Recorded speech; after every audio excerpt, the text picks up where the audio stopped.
안녕하세요. 반갑습니다. 최민준입니다. 오늘도 새로운 아이를 만나고 왔습니다. 저희가 유튜브로 샘플 수업 이벤트를 진행을 했잖아요. 그 신청한 아이 중에서 창원에서 신청이 들어온 친구를 만나고 왔습니다. 자, 먼저 어머님이 의뢰해 주신 내용을 간단하게 소개해 드리자면, 아이가 기질이 예민하고 잘 못할 것 같은 것은 아예 도전하지 않는다. 새로운 시도를 잘 안 하는 아이였습니다. 아들 키우는 어머님들이 되게 많이 하는 고민 중에 하나입니다. 그려보고 싶은 거 아무거나 한번 그려볼래? 그리고 싶은 게 없어요. 그리고 싶은 거 없어? 네. 그럼 동그라미라도 괜찮아. 오. 또 그릴 수 있는 거 없나? 세모도 그릴 수 있어? 오, 좋아. 우와. 화살표다. 오, 화살표다, 진짜. 좋아. 그러면은 선생님도 하나 뭐 그려봐도 될까? 네. 선생님 봐봐. 이게 뭔지 알아? 몰라요. 괴물. 만약에 아이가 뭔가를 못 그리겠다 그러면 저는 동그라미나 세모, 네모 같은 걸 한번 던져보는 건 의미 있다고 생각을 해요. 어떤 아이도 좀 쉽게 도전을 할 수 있으니까 제가 한번 먼저 제안을 해봤습니다. 동그라미 그려봐. 아이를 끌어내기 위해서 이제 중간에 개인물 같은 걸 넣어서 아이의 이야기를 끌어내려고 하는 장면인데요. 되게 중요한 건 뭐냐, 아이보다 잘 그리면 안 돼요. 이런 경우에 아이보다 잘 그리면 그 다음에 나오는 반응은 90% 확률로 아이 그려줘! 엄마가 잘 그리잖아. 엄마가 좀 그려줘. 라는 얘기를 하게 될 거예요. 여러분, 그러면은 아이가 그려달라는 얘기를 할 때도 우리가 너무 잘 그려주는 것도 말고 너무 못 그려주는 것도 말고 아이가 딱 할 수 있는 수준보다 조금 더 못하게, 아니면 딱 그 정도만큼만 그림을 그려주면 아이가 갖고 있는 걸 쏟아내는 모습들을 좀 볼 수 있습니다. 이빨이 엄청 뾰족해. 어때? 괴물이 나타났어. 근데 괴물이 갑자기 입에서 미사일을 쐈어. 동그라미를 공격하자. 막을 수 있어? 막아줘. 빨리. 막았잖아. 드래곤 파이어. 막을 수 있어? 그럼 나도 그걸 더 두껍게 해줄게. 네모가 변신하다니. 그렇다면 나도 변신한다. 다리도 달렸다. 이랬어. 발차기다. 다시 발차기. 파워. 공격. 네. 자, 보면은 아이의 에너지가 조금씩 올라오는 모습이 보이지 않나요? 처음에는 그리고 싶은 게 없어 이렇게 얘기했다가, 제가 아이에게 처음에는 동그라미나 세모, 네모를 그릴까 하고 이제 중간에 개인물이 등장하고 아이랑 그림을 망치면서 이런 모습을 보이고 나니까 어떤 메시지냐면, 지금 선생님은 너가 잘했는지 못했는지를 보고 평가하고 그러지 않을 거야. 그것보다는 너랑 함께 하고 싶어 라는 메시지를 넣어서 자꾸 전달을 하는 겁니다. 자, 이렇게 했을 때 아이가 자신이 갖고 있는 모습을 빠른 시간 안에 뱃속 깊이 보여주는 것들을 좀 볼 수가 있고요. 선생님은 지금 뭐 그릴 건 줄 알아? 진짜 무서운 거야. 보면 안 돼. 너는 이쪽에다 그리면 돼. 네, 진짜 무서워. 뱀. 아니야, 비행기. 이제 아이가 그림을 그리는데 아까랑 전혀 다르게 형태가 나오기 시작했죠. 저한테 마음이 열기 시작했다라는 증표다라고 볼 수 있을 것 같습니다. 자, 여기서 이제 제가 지금 사용하고 있는 방법이 아이의 역동기를 좀 자극하는 건데, 아이한테 너 이거 조금만 더 도전해봐 이런 얘기를 자꾸 하는 것은 아들의 동기를 이끌어내는데 그렇게 도움이 안 돼요. 그것보다 더 중요한 거는 살짝 가리고 보지마, 선생님 너보다 더 센 거 할 거야, 넌 안 그려도 돼, 이런 식으로 반응하는 것이 우리 아들들이 갖고 있는 걸 끌어낼 때는 조금 더 현명한 방법이다. 준비됐나? 네. 오! 뭐야? 스파.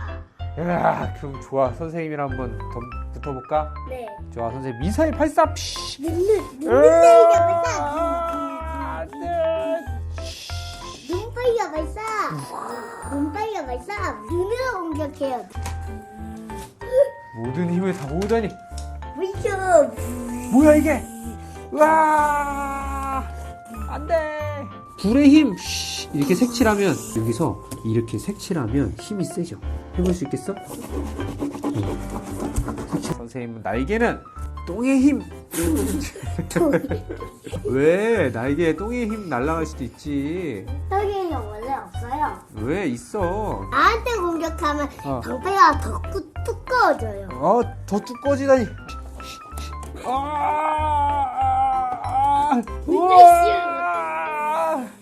네. 그래? 스콜피어 그려봐. 그 피어 독침은 아주 세요. 이게 스콜피어예요. 스콜피어 독침이야? 네. 그럼 이 독침을 없애야지 나는. 스콜피온보다 더 무서운 스파이더. 근데 이 로봇은 근데 얘는 작지만 약보다고 늘리면 아까 얘기했던 규칙대로 아이보다 더 잘 그리지 않은 수준에서 유사한 그림을 그리면서 아이가 갖고 있는 세계에 들어가고 있는 느낌을 주는 것이 중요합니다. 전설의 포켓몬. 이거 받칠 발사했어요. 그참 나는 당근의 힘.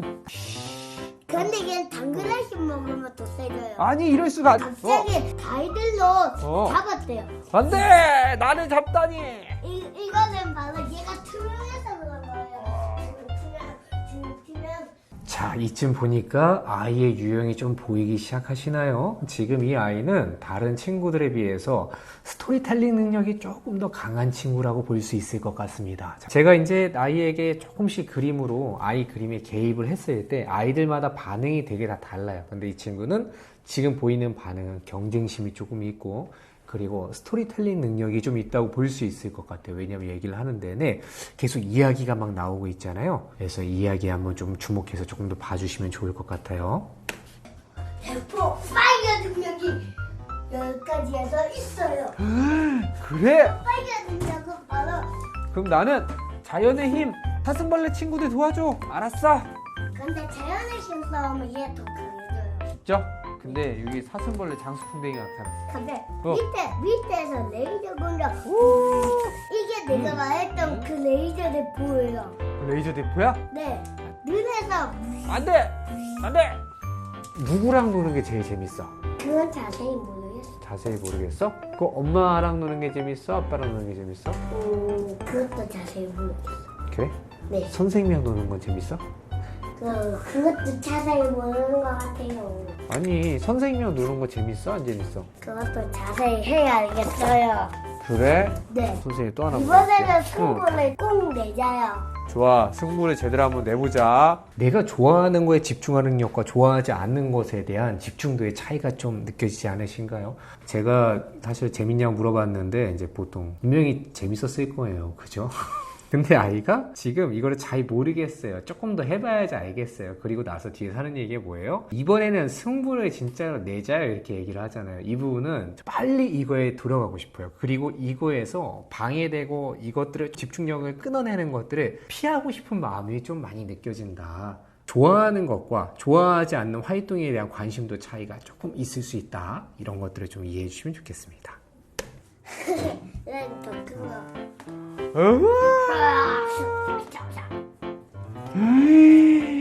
다리가 이렇게 많아? 눈이 한 개고, 눈 2개, 눈 3개, 눈 4개. 얘는 눈 4개를 지켜볼 수 있어요. 눈이 4개나 있어. 그리고 밑에도 볼 수 있어요. 어때요? 보세요. 그림이 처음에는 동그라미 하나 그리는 거 어려워하다가 점점점 스콜피온 그리고 이제는 어마어마하게 큰 그림까지 아주 빠르게 이루어졌죠. 아동의 그림 하나를 보고 이 아이가 위축됐다, 이 아이가 소외감 느낀다, 쉽게 바라보는 판단하는 것은 조금 위험하다라고 판단하는 것 중에 하나의 근거가 바로 이런 부분입니다. 끌어주는 사람이 어떻게 앞에서 어떤 마중물을 줬느냐에 따라서 아이들의 반응은 이렇게 쉽게 많이 확 바뀔 수가 있어요.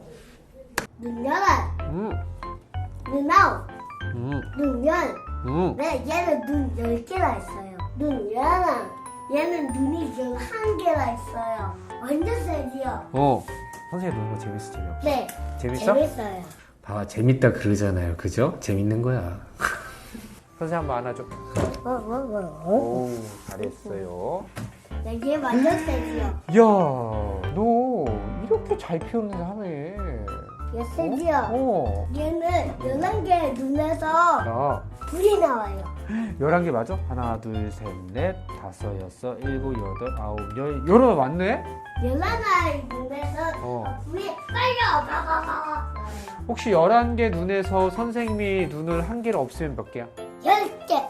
오! 보이는 특성 중에 하나는 저는 또래에 비해서 숫자에 대한 것들이 조금 더 예민한 부분이 있구나라는 것들이 좀 보이는 부분들이 있었어요. 공격력에 대한 걸 조금 언급한다든지 아니면은 뭔가를 그릴 때도 눈이 몇 개다 근데 이런 것들을 세고 그 숫자를 한 번에 탁탁탁 이렇게 눈썹이 이렇게 파악해내는 이런 것들이 좀 있어 보이더라고요. 또 문제 낸다.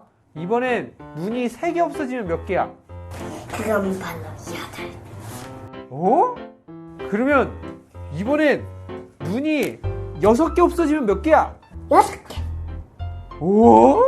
일반화일 수는 없지만 보편적으로 제가 애들이 지금까지 관찰하고 느낀 건 뭐냐면 논리지능이나 숫자에 대한 감각이 똑 떨어지는 게 강해지는 친구일수록 좀 뭐가 부족하냐면 상대방의 눈을 바라보고 상대방 마음을 파악하고 공감하고 하는 능력이 반비례하는 경향이 조금 있어요. 어떤 친구도 이게 두 개 같이 높은 경우도 분명히 있습니다만 논리적인 성향이 조금 강하다 그러면 이 상대방의 눈을 바라보는 횟수가 굉장히 적을 수 있다. 그래서 우리가 이런 것들을 보고 우리 아이가 하나를 갖고 있으면 하나가 좀 떨어지는구나 이런 것들을 좀 이렇게 중심 잡힌 사고를 한번 해보셨으면 좋겠다라는 말씀을 드리고 싶습니다. 그리기가 좋아, 만들기가 좋아? 기르기랑 만들기 둘 다. 둘 다 좋아? 네. 좋아. 만들기가 좋아하는 거. 제가 예전에 강의 때부터 아들이 이제 귀가 좀 안 들리는 경향이 있다. 그럴 때 어떻게 하라 해서 얼굴을 부여잡고 얘기하라고 말씀을 드렸죠. 내세계에 아이가 빠져있어. 완전히 내세계에 빠져갖고 막 그랬다요 저랬대요 막 얘기하고 있을 때 그때 이제 우리가 아이야 뭐라고 얘기를 해도 그게 이제 안 들릴 때가 있어요. 그럴 때 어떻게 하라고요? 얼굴을 꼭 안 잡아도 아이 어깨라도 잡고 먼저 주의를 이끌고 그 다음에 눈을 보고 얘기하면 대답이 나올 가능성이 높다. 그럼 선생님 만들기도 한번 해볼까? 응. 좋아. 자, 이걸 한번 뜯어보게나 친구. 이거를 뜯어서 만드는 거예요? 자, 이거 갖고 만들 수 있는 게 뭐가 있을까? 먼저 모양을 로켓. 만들어보자. 로켓? 좋아, 로켓 모양 해봐. 그러면 로켓은 네모가 엄청 길어요. 야. 진짜 합쳐서 만들어요. 좋아. 이렇게 하면 멋있다. 이것도 이렇게 합체. 좋아. 테이프로 붙이는 거 어때 이렇게?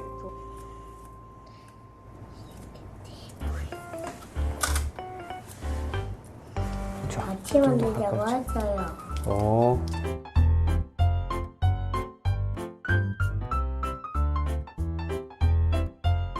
재밌는 게 수적 감각이 조금 있는 친구들은 도형이나 아니면 공간지각 능력, 입체지능 이 능력과 상당히 유사하게 이렇게 연결되는 경우가 되게 많은 것 같아요. 제가 무언가를 특별히 가르쳐주거나 하지 않았는데도 불구하고 단순히 네모와 세모 조합만 갖고도 바로 이제 입체 로켓들을 생각해내는 모습 봤을 때 만약에 수업 초반부터 아이한테 시종일관 무언가 시키고 이거 할 수 있어 저거 할 수 있어 그리고 이거 해봐 저거 해봐 계속 이렇게 했으면 아이는 수업 시간 내내 아이가 갖고 있는 걸 보여주지 못했을 거예요. 근데 이런 길을 들어가고 나니까 그 다음부터 어떻게 돼요? 아이를 순서에 맞게끔 아이가 갖고 있는 걸 끌어내고 공감해주고 얘기를 들어주고 그 다음 평가하지 않고 신뢰를 얻고 이 단계로 가니까 본인이 갖고 있는 재능을 10분 할애해서 나 이런 사람이에요 라는 거를 보여주는 것 같지 않나요? 잠깐만요. 됐다. 대부분은 안 들었을까요? 야, 입체로 뭔가 만드는 거 너무 잘한다. 할 수 있다. 오케이, 한 번 더 할 수 있다. 할 수 있다. 오케이, 화이팅! 자, 어떠셨나요? 오늘 이렇게 제가 아이가 갖고 있는 기질을 한번 끌어내는 것을 또 한번 찍어서 보여드렸는데요. 그리고 구독자 여러분들이 종종 이게 공교육에서는 교육이 안 되지 않느냐. 당연히 그렇습니다. 근데 저는 이런 친구들에게 이런 수업을 해줘야 된다고 생각하는 가장 큰 이유는 뭐냐면 누군가가 나를 이렇게 이해해주는 사람을 만났다고 해서 아이들이 착각하진 않아요. 이 선생님만큼 학교에 가면 모든 사람들이 나를 이렇게 대해주겠거나 이해하고 살아가지는 않습니다. 초등학교 1학년 생활이 생각보다 그렇게 녹록하고 쉬운 생활은 아니에요. 지금은 우리가 생각하기에 그때는 별거 아니었던 것처럼 느껴지지만 실제 그 나이에 그 세계를 살아가는 아이들에게는 매우 큰 고충들이 있습니다. 근데 그 세계에 적응을 하기 위해서 우리가 무조건 그 아이를 몰아치는 것보다 외의 공간에서 충분히 가슴에 연료를 채우고 나서 내가 이 공간에 부딪혔을 때 아이들이 여유를 갖고 배울 수 있다라는 것을 기억해 주시면 좋겠어요. 내가 힘든 공간이 있으면 털어놓을 수 있는 공간이 함께 존재해야 인간은 균형을 맞추고 밸런스를 맞춰가면서 크게 망가지지 않고 앞으로 나아가면서 배울 걸 배울 수 있다라는 점을 말씀드리면서 오늘의 이야기는 마치도록 하겠습니다. 수고하셨습니다.